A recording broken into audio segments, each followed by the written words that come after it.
Thomas the tank engine was grumbling to the other engines. I spend my time pulling coaches about, ready for you to take out on journeys. The other engines laughed. Why can't I pull passenger trains too? You're too impatient, they said. You'd be sure to leave something behind. Rubbish, said Thomas. I'll show you. One night, he and Henry were alone. Henry was ill. The men worked hard, but he didn't get better.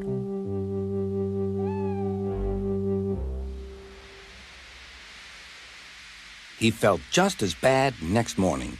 Henry usually pulled the first train, and Thomas had to get his coaches ready. If Henry is ill, he thought, perhaps I shall pull his train. Thomas ran to find the coaches. Come along, he fussed. There's plenty of time, they grumbled. Thomas took them to the platform and wanted to run round in front at once. But his driver wouldn't let him. Don't be impatient, Thomas. Thomas waited and waited.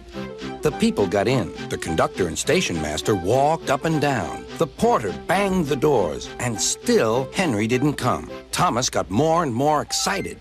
Sir Topham Hatt came to see what was the matter, and the conductor and station master told him about Henry. Find another engine, he ordered.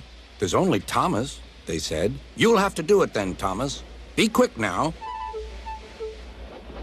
So Thomas ran round to the front and back down on the coaches, ready to start. Let's not be impatient, said his driver. We'll wait till everything is ready.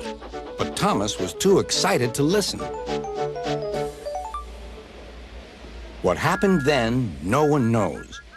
Perhaps they forgot to couple Thomas to the train, or perhaps the driver pulled the lever by mistake.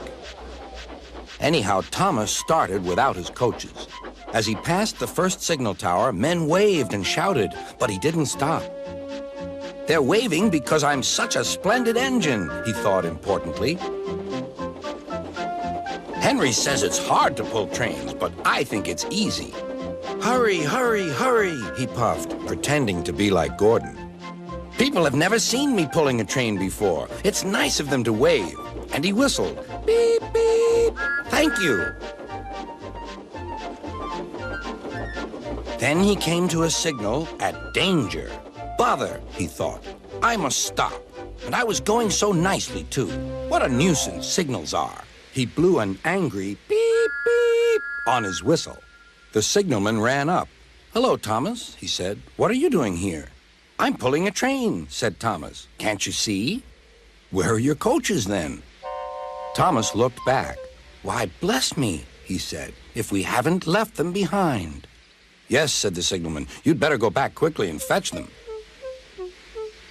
Poor Thomas was so sad he nearly cried. Cheer up, said his driver. Let's go back quickly and try again.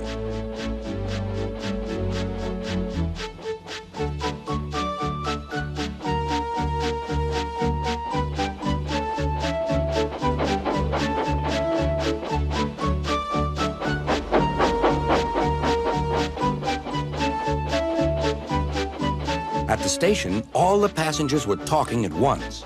They were telling Sir Topham Hatt what a bad railway it was. But when Thomas came back, they saw how sad he was and couldn't be cross. He was coupled to the train, and this time he really pulled it.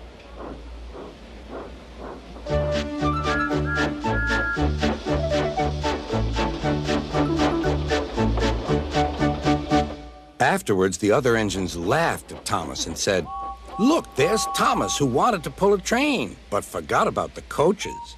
But Thomas had already learned not to make the same mistake again.